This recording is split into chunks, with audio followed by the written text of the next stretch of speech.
누가복음 11장 27절에서 28절 복 있는 자라는 제목으로 공부하겠습니다.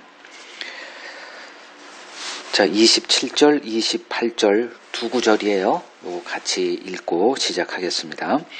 이 말씀을 하실 때 무리 중에서 한 여자가 음성을 높여 이르되 당신을 뵌 태와 당신을 먹인 젖이 복이 있나이다 하니 예수께서 이르시되 오히려 하나님의 말씀을 듣고 지키는 자가 복이 있나니라 하시니라. 이제 예수님을 따르던 이제 무리 중에 예수님의 이제 이렇게 마음에 확 꽂혔던 한 여인이 예수님에게 이런 얘기를 합니다. 음성을 높였다. 그러니까 소리를 쳤겠죠. 당신을 뵌 태와 당신을 먹인 젖이 복이 있나이다. 그러니까 마리아를 보고 이렇게 하는 거죠. 예수의 어미 마리아를 알고 있었던 몰랐던 그건 아무 문제가 없어요. 지금 이 사람의 바라봄은 예수라고 하는 당대 요새 인싸라고 그러나? 모든 사람들의 관심에 주목에 그냥 스포트라이트를 받고 예수 이름 이야기하기에 바빠요. 그 중심에 서 있던 그 예수, 유대인들의 모든 관심사를 다 한 몸에 받고 있었던. 그러니까 그 예수를 보면서 부러워 죽겠는 거예요. 그러니까 아마 자식을 두고 있었던 여인 같아요. 근데 그 자식들이 좀 만족스러웠다면 이런 얘기는 안 했을 것 같아. 근데 자식들이 영 자기 기대에 안 미치는 거예요. 근데 예수를 보니까 너무 반듯해. 말도 그냥 지혜가 쏟아지고 그 능력이나 모든 면에 있어서 그걸 보면서 그냥 툭 던진 거예요. 저런 아이를, 저런 자식을 둔 엄마는 얼마나 행복할까. 우리들이 늘 경험하는 거죠. TV에서 어떤 자식이 나와서 반듯하게 자랐어. 그리고 첫 월급을 부모에게 돌렸다느니 한 몇 년 동안 받은 이렇게 수익을 가지고 어머님에게, 부모님에게 집을 사드렸다느니 이런 거 들으면은 괜히 우리 자식들을 이렇게 이걸 좀 꼭 좀 봤으면 좋겠다 이러지 않아요? 이제 그런 심정으로 이런 얘기를 이제 던진 거죠. 누구든지 다 공감이 되는 얘기예요. 부모를 둔 자식, 특히 엄마라면 이 여인의 심정이 다 같다 알 수 있을 겁니다. 근데 예수님의 반응이 이제 궁금하죠? 오히려 여기다 줄을 치세요. 너의 눈에는 지금 나의 성공, 나의 출세가 보이겠지만, 그래서 그런 말 하는 건 내가 모르는 바는 아니지만, 오히려 좀 각도를 좀 바꿔서 보면 안 되니? 이런 게 담겨 있겠죠? 오히려 하나님의 말씀을 듣고 지키는 자가 복이 있느니라, 이렇게 말씀을 하십니다. 뻔한 얘기예요, 사실은. 이거 모를 사람이 어디 있어요? 유대인들도 이거 너무 뻔한 얘기 아니에요? 성경에 이 얘기 빼면 뭐가 있어요? 특히 유대인들 하나님 말씀을 사랑하고 그들의 삶이 이 율법을 따라 사는 삶 아니에요? 헌법이 율법이에요. 우리나라나 이게 자꾸 우리나라 관점으로 유대인들을 보면 이거 이게 이해가 잘 안 되는 게 벌어지는 이유가, 유대인들은 어떤 나라인지에 대한 사전 좀 공부는 필요해요. 지금 예수님은 십자가에 달려 고난당하는 분이 아니에요. 체포돼서 두들겨 맞는 것도 아니고, 그건 그들에겐 없어요. 그런 그림은. 지금 예수님은 지금 너무나 잘 나가는 분이에요. 조금 바리새인들과 이렇게 좀 충돌이 있는 거 빼놓고는 그것도 잘 몰라, 그런 거.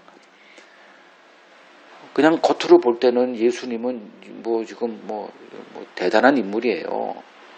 그래서 이 여인이 이렇게 얘기를 한 거고요. 저런 아이를 좀 뒀으면 좋겠다.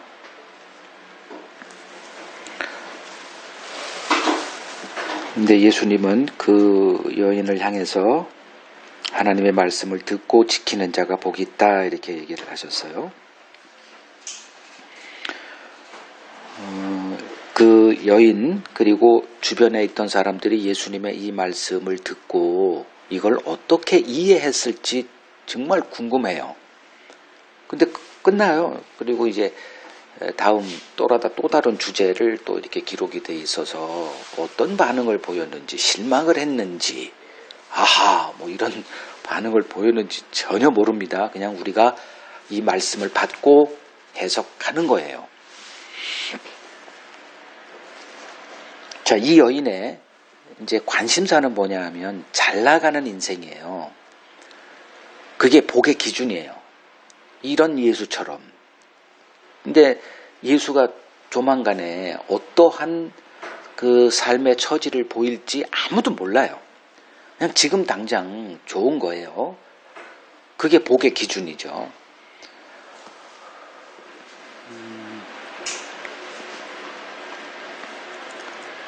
저 이제 오늘날 한번 좀 보면 그 오늘날 교회를 다니면 어떤 현상이 벌어지냐 하면 자기도 모르게 복 경쟁의 이 대세죠, 대세에 그냥 자기도 모르게 쑥 빨려 들어가게 돼 있어요.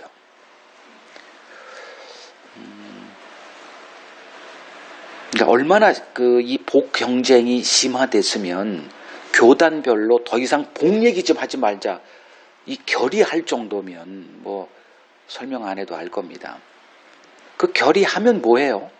성도들이 복을 구하고자 교회 다니고 있는데 그리고 정작 그 결의한 목사들도 교회 이 성장이라고 하는 이 현실 앞에서 다 무너져요. 왜냐하면 목사들이 안 모이면 조금 날 수 있어요. 근데 저도 이제 목회 뭐 신학교도 졸업하고 인맥 그 교단의 그 상황을 뭐 누구보다 뭐 이렇게 모르진 않습니다. 제가 모이기만 하면 벌써 성장시킨 목사와 아닌 자의 목사 이 간극이 그냥 눈에 확 들어와요. 목사들의 세계도 서열이 있습니다. 신학교 몇 기야? 이러면 그냥 예 이렇게 해야 되는데 그게 교회 성장으로 다 무너져 버려요. 아무리 후배여도 그리고 인격적으로 탁월한 누구한테 존경을 받는 그런 목사라 할지라도 교회 성장시키지 못한 목사에게 마이크가 안 주어집니다. 그러니까 모든 것에 이 기준이 교회를 성장시켰느냐 못 시켰느냐 하나의 잣대가 딱 정해져 있는데 이게 목회자의 세계예요. 이걸 성도들은 잘 몰라요.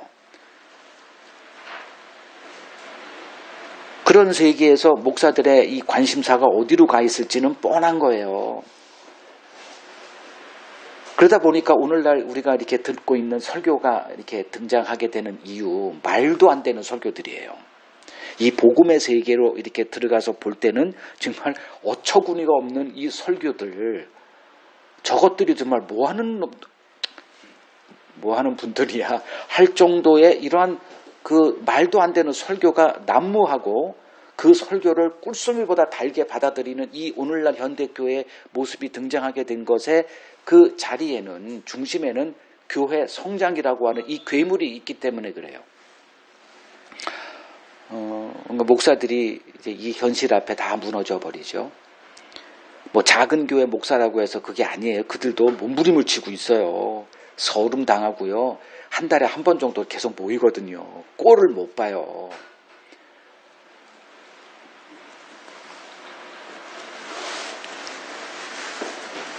그러면 그들의 입에서 쏟아지는 설교는 어떤 설교일까 좀 생각을 좀 해봐야 됩니다. 그러니까 자기가 다니고 있는 교회 목사가 그 다른 복음을 전한다? 이거는 꿈도 생각 못합니다. 그리고 이제 충성심은 또 이렇게 발동이 되죠. 목사님의 오른팔, 왼팔들은 어느 교회나 있어요. 여러분들은 나의 오른팔이요, 왼팔이요, 또 떨어진 팔이요. 저 그런 거 잘 알아요. 그런 교회에 오래 있었기 때문에. 이 충성심이 이게 사람 안에 이렇게 있거든요. 직장에서도 그 충성에 이렇게 하는 사람들, 이 거수기들 뭐 이런 것들이 다 교회 내에도 똑같이 작용합니다. 그러면 그 사람들이 그 교회에서 하는 일은 목사님의 그 사상과 반하는 자들은 색출의 대상이지, 뭐 궁금하다 왜 그러지 이런 게 아니에요. 그냥 한마디로 이렇게 보고의 대상이에요. 이렇게 감시의 대상이고. 그러면 거기서 이제 그 복음을 이렇게 궁금해하고 그런 분위기는 아예 없다고 보시면 됩니다.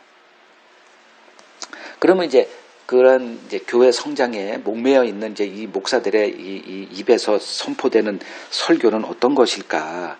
사람의 입맛에 맞는 종교적인 만족감을 주는 설교에 딱 이렇게 맞춤형 설교예요. 그러니까 그런 설교를 계속 듣다 보면 그냥 너무 좀 천박하다 할 정도의 이제 그런 말들이 가끔 이렇게 쏟아져요. 물론 이제 인격적으로 굉장히 윤리 도덕적으로 뭐 철학적으로 뭐 이런 것들이 이제 있기도 하지만 그런 걸 들으면 아 이분은 참 참신하고 개혁적이고 뭐 이런 것들로 이렇게 칭송을 받을 수 있지 몰라도 그런 기준으로 설교를 보는 게 아니거든요. 어떤 기준이냐 하면 그냥 간단해요. 그냥 복음의 기준입니다. 그러니까 이 복음을 아느냐 모르냐가 이제 분별의 잣대인데 사람들이 뭐 복음을 들어본 적도 없고 복음이라는 단어는 풍성해요. 그냥 홍수 같아요. 그냥 복음 그러나 복음이 정작 뭘 말하는지에 대해서 한국 교인들은 솔직히 모릅니다. 왜? 목사도 모르니까. 복음의 눈이 열린 자의 설교가 복음을 아는 자의 설교와 전혀 같지 않아요. 그러니 이제 뭐 종교적인 만족감을 주는 이렇게 하면 구원받습니다라고 하는 이런 것들이 막 쏟아져요. 성령 받는 법, 기도 응답 받는 법, 뭐 이런 거. 그러니까 은혜의 복음에 전혀 모르는 목사들이 그냥 어떻게 부름 받았다. 목사면 다 부름 받은 줄 알아요. 그리고 뭐 신학교 졸업해가지고 이제 거기서 뭐 별 얘기 다 합니다. 이 목사들의 세계에서는. 아유, 나 그냥 요렇게만 하려고 했는데 자꾸 이렇게 삼천포로 빠져. 근데 요런 게 재밌죠?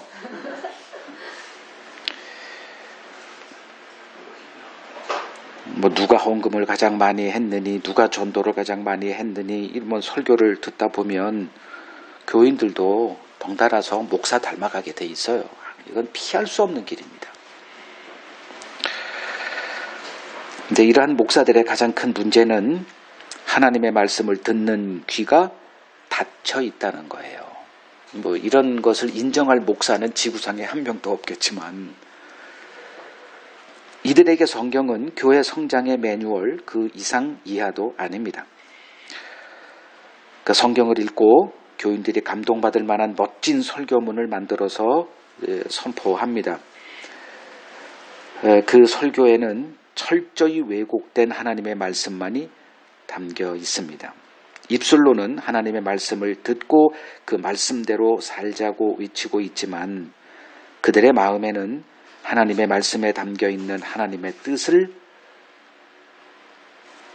들어본 적이 없는 것밖에 없어요. 그러니까 하나님의 말씀의 겉과 속이 있거든요. 그러니까 유대인들이 그 실패 원인이 하나님의 말씀의 그 껍데기는 철저하게 뭐 암송할 정도고 그대로 이렇게 문자적으로 실천할 정도였지만 그 안에 담겨 있는 하나님의 그 의도는 한 번도 보지 못했던 그 유대인들의 전철을 오늘날 목사들이 그대로 닮아가고 있어요. 그냥 그대로 따라가고 있다 보시면 돼요. 그래서 이 신약 성경이 잣대가 되는 거예요. 아니 2000년 전 이스라엘에서 벌어진 게 뭔 의미가 있어? 그래서 이제 그거 말고 교회사를 또 보고 뭐 다른 잣대도 이렇게 만들고 신학 뭐 이렇게 자기들의 그 교단별로의 신학 뭐 여러 가지가 등장하지만 하나님은 유대인들 즉 하나님의 말씀을 받은 그들이 하나님의 의도를 모른 채 만들어낸 그 유대교 이게 하나의 잣대예요. 그러니까 이것만 알면 어떤 일이 벌어져도 그게 분별의 잣대가 이렇게 작용을 하거든요.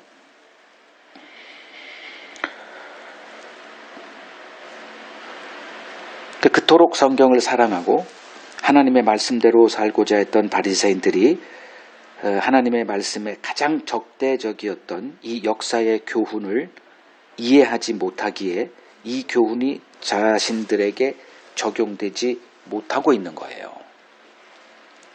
2000년 전 바리새인들이나 오늘날 목사들의 문제는 동일합니다. 뭘까요? 들을 귀가 주어져 있지 않았다는 거예요. 그들 중에는 정말 지혜로운 사람 많거든요. 정말 하나님을 뜨겁게 사랑한 사람들 굉장히 많아요. 근데 지난주에도 제가 설교했지만 솔로몬이 하나님을 뜨겁게 사랑했어요. 근데 그 뜨겁게 사랑하는 것과 하나님의 뜻을 행하는 것은 같은 게 아니라니까요. 근데 사람은 자기 감정에 이렇게 도취되는 이 죽음의 질병을 다 갖고 있거든. 자, 본문에 이 여인의 눈에 뭐가 보였냐 하면 성공자 예수가 보였어요. 그래서 부러워한 거예요. 나도 저런 자식 하나 있었으면. 그리고 그런 예수를 아들로 두고 있는 여인이 복되다라고 그냥 외쳤던 거죠. 그러니까 이 여인을 향해 오히려 하나님의 말씀을 듣고 지키는 자가 복 있다고 말씀을 하셨습니다. 주님의 이 말씀은 하나님의 말씀을 잘 듣고 지켜 행하라는 말이 아니에요. 이것은 이미 바리새인들과 유대인들 대다수가 참 오랫동안 행하고 있었던 일이에요. 바리새인들에게 하나님의 말씀은 하나님의 복을 받는 수단이었습니다. 구약의 문자적 해석은 이런 결론으로 나아갈 수밖에 없어요. 그래서 신명기 28장을 보면 이제 복, 저주의 그 기준점이 하나님의 말씀을 듣고 행하는 겁니다. 뭐 구약을 아무리 연구해 봐요. 그 결론밖에 없어요. 결국은. 그래서 유대인들이 뭐 이스라엘 백성 다 쫓겨나잖아요. 그리고 다시 돌아왔을 때 또 자기들의 선배의 실수가 뭘까? 하나님 말씀을 좀 덜 했다는 거예요. 그 더 강화시키는 길로 나갔던 자들이 예수님 당시에 이 바리새인이에요. 오늘날도 마찬가지 아니에요. 그냥 목사들의 설교 가운데 가르침이나 뭐 교훈 가운데 다 거의 그 대동송이에요. 뭐 좀 멋있게 하고 좀 이렇게 좀 덜 떨어지게 하는 뭐 그 정도 차이로 보이지만 내용은 똑같습니다. 들을 귀가 주어져 있지 않은 자들의 그 수많은 다양한 설교나 그 똑같아요 다.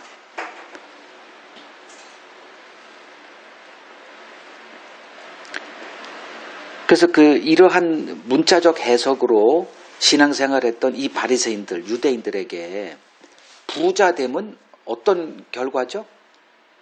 하나님의 말씀을 잘 지켜 행한 결과물이에요.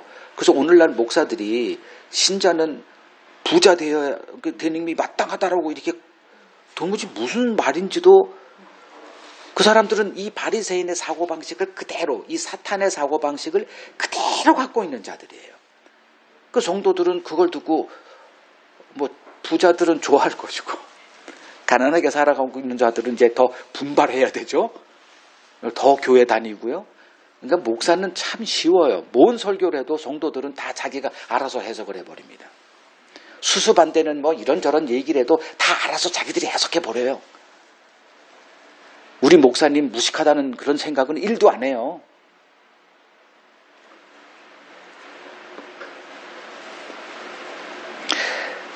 그러니까 부자됨, 재물의 많음, 사회에서 칭송받고 하는 이 모든 것들이 다 자기들이 하나님의 말씀을 잘 지켜 행하는 것에 대한 하나님의 보상이라고 확신하고 있던 이 바리새인들이 하나님과 재물을 겸하여 섬기지 못한다라는 예수님의 말을 듣고 비식비식 비웃었던 이유가 바로 그거예요.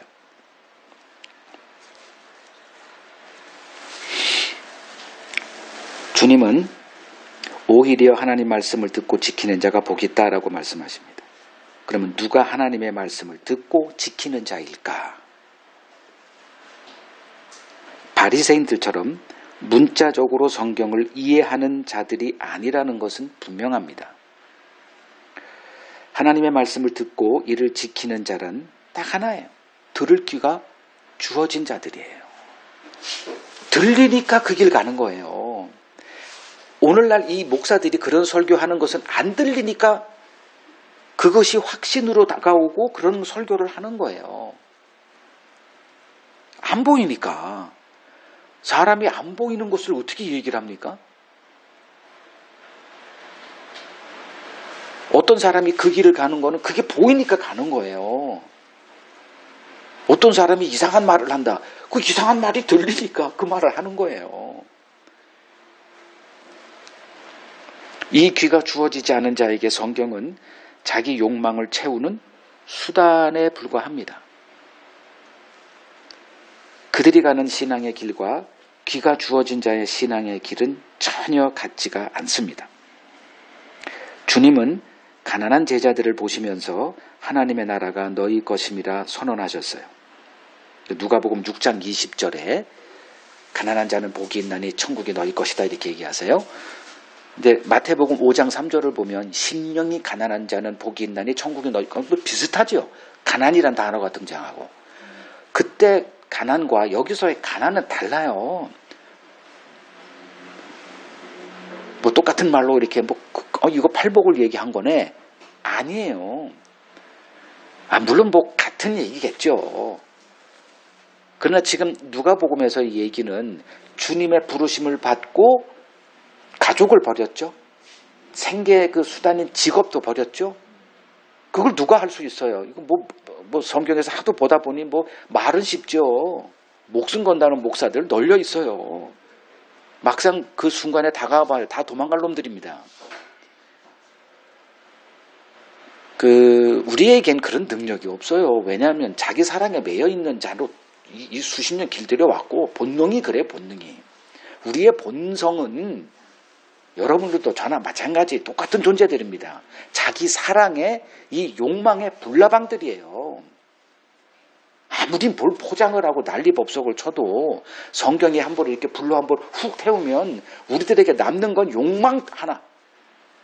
그 정욕이 됐든 뭐가 됐든 자기 행복. 이 자기 행복에 완전히 그 마약에 걸려들었네.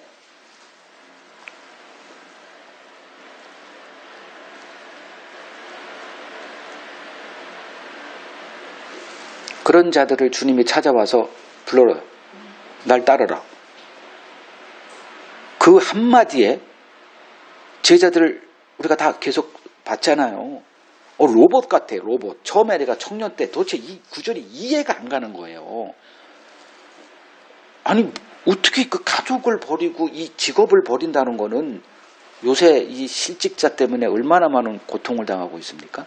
코로나로 인해서 정말 우리나라도 지금 마찬가지 전 세계 지금 미국만 해도 수천만 명이라잖아요. 우리 인구만큼 실직자가 벌어졌다. 이건 큰 사회적 문제입니다. 데모 벌어지고요. 직업을 잃어버린다. 이건 죽는 거잖아요. 지금 저 사람 직업을 잃어버려봐. 어떻게 살 거예요? 알바해야죠. 알바도 없어. 농사를 져야죠. 네, 땅이 있어야지. 땅이 있어야죠. 땅이 있어야지. 농사를 짓지. 그 죽는 거예요. 그래서 그 짐승의 표를 받지 않는 자는 매매를 못하게 한다. 신앙생활은 목숨을 거는 거라 그러잖아요. 그러니까 제자들은 특별하니까 사도로 부름받았으니까 직업 버리고 그렇게 성경을 해석하니 한 번도 하나님의 말씀이 와 닿은 적이 없는 거예요. 생계를 버리고 가족을 버렸다는 얘기는 하나님의 말씀에 길을 이렇게 보여주는, 원리를 보여주는 거예요. 하나님의 말씀이 임하고 그 말씀으로 새 사람이 되면 하나님의 말씀을 그대로 증거하는 증인으로 이렇게 변화가 되거든요. 그때 우리들의 이 복음을 이제 전하는 건데, 하나님의 말을 전하는 거예요. 이 하나님의 말씀을 전한다는 얘기는 그렇게 그냥 뭐 이렇게 좀 일주일에 좀 이렇게 성경 이렇게 좀 짜집기 해가지고 뭐 표절도 좀 해가면서 주일날 멋있게 설교하는 걸 얘기하는 게 아니에요. 이 증인들의 얘기를 이 기록에 이렇게 보면 하나님의 말씀을 인하여 갇힌 자들, 하나님의 말씀을 인하여 같은 그 고난에 참여한 너희의 형제, 뭐 이런 얘기들로 가득해요. 이게 안 보이죠. 그건 사도들의 역사적인 얘기야. 뭐 누가 멋있게 설교 못합니까?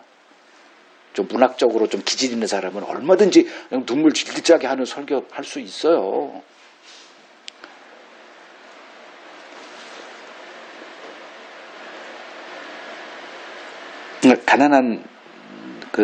가난한 자는 복이 있나니, 제자들을 보시면서 이 가난은 주님의 말씀을 따랐기 때문에 임한 가난이에요.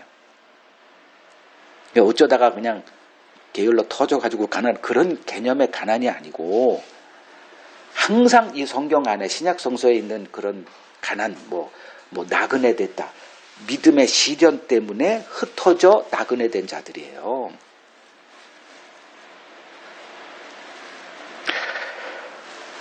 자, 그러면 우리는 가족은 못 버려요.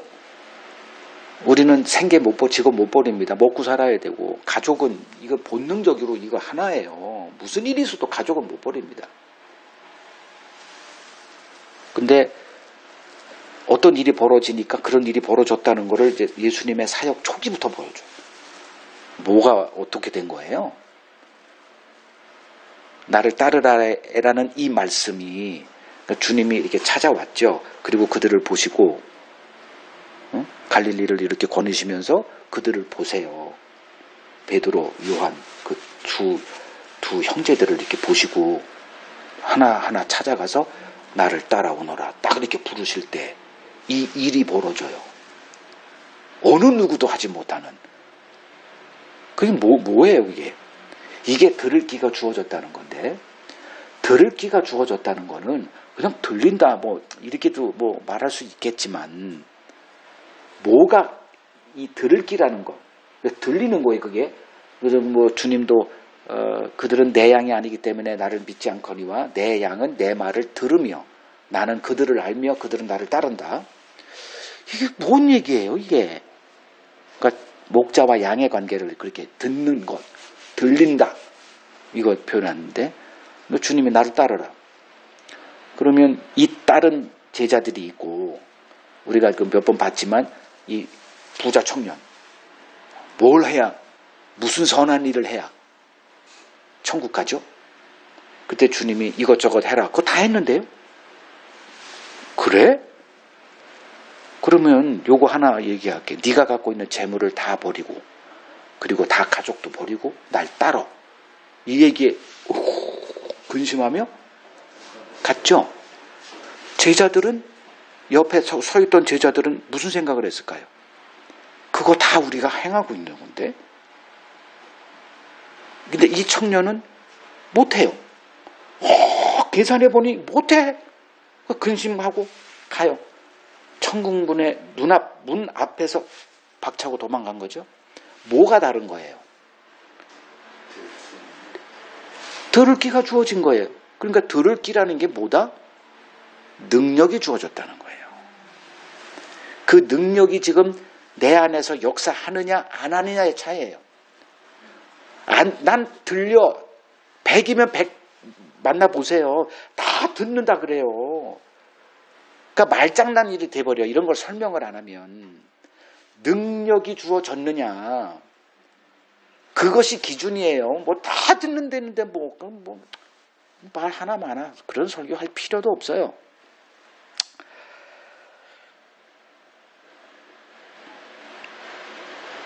그러니까 주님께서 오히려 하나님의 말씀을 듣고 지키는 자가 복이 있다. 내가 하는데 뭔 복이 있어? 그런 능력이 주어지는 자니까 복이 있는 자야 이렇게 설명하는 거죠.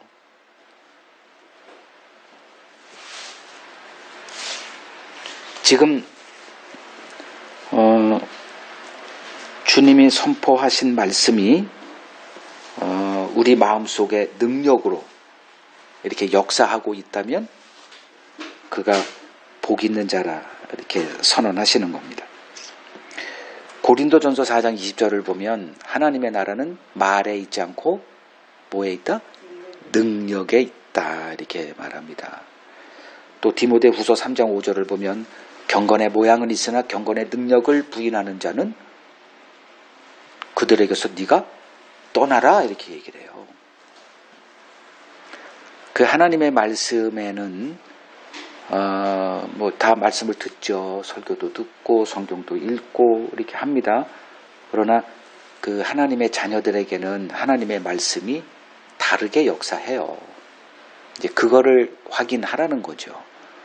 그냥 공부하는 게로 끝나는 게 아니라 지금 듣는 그 말씀이 나의 삶을 그 능력 가운데로 이렇게 하나님의 말씀이 인도하는 그 길, 그걸 좁은 길이라 그랬죠. 많은 사람들이 생명의 길을 찾아요. 근데 가는 길이 다 넓은 길이래. 근데 좁은 길, 이게 생명의 길인데 찾는 이가 적다라는 건 없다라는 거예요. 우리 능력으로는 그 길 안 가요. 죽었나 깨어나도. 그러니까 오늘날 교회가 사람들이 차고 넘치는 이유는 넓은 길이니까 그래요. 그게 바로 이걸 행하라는 거예요. 바리새인들 갔던 그게 종교적인 만족감이 있거든요. 근데 그냥 믿으라고 하는 이 세계는 항상 뭐 이상해. 뭐 붙드는 것도 없고 눈에 와 닿는 것도 없고 그냥 띠뜩이지금 하고 맨날 똑같은 소리고 그냥 내가 뭘 하면 이게 보여요. 그 길을 얘기하는 이들이 이제 넓은 길을 제시하는 거예요. 나중에 다 드러나죠. 그러니까 나중에 이걸 알면 안 되지. 지금 알아야 되는 거예요. 지금. 이런 거 모르는 사람은 그걸 어떻게 알아? 뭐 맨날 뭐 그냥 미스테리예요. 신앙은.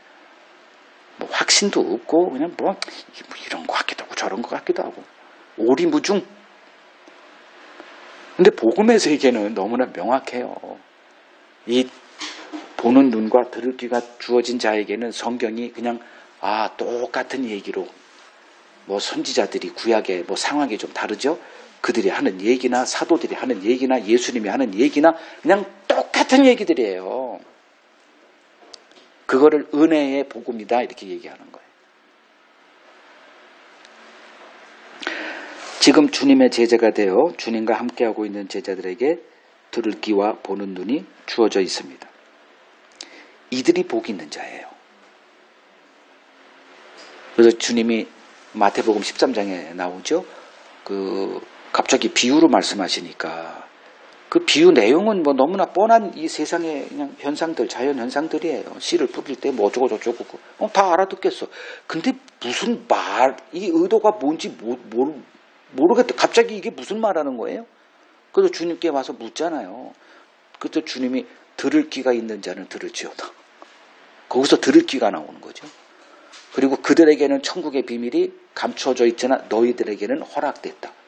그들과 너희 딱 칼로 잘라버려요.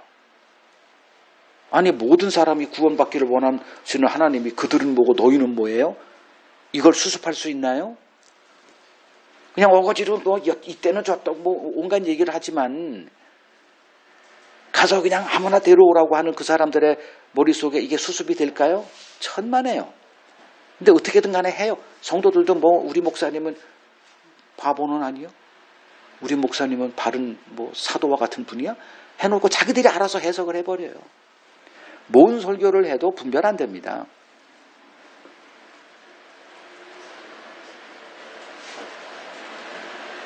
주의 말씀을 들을 수 있는 기회가 주어졌다는 것이 얼마나 큰 복인지 알아야 합니다.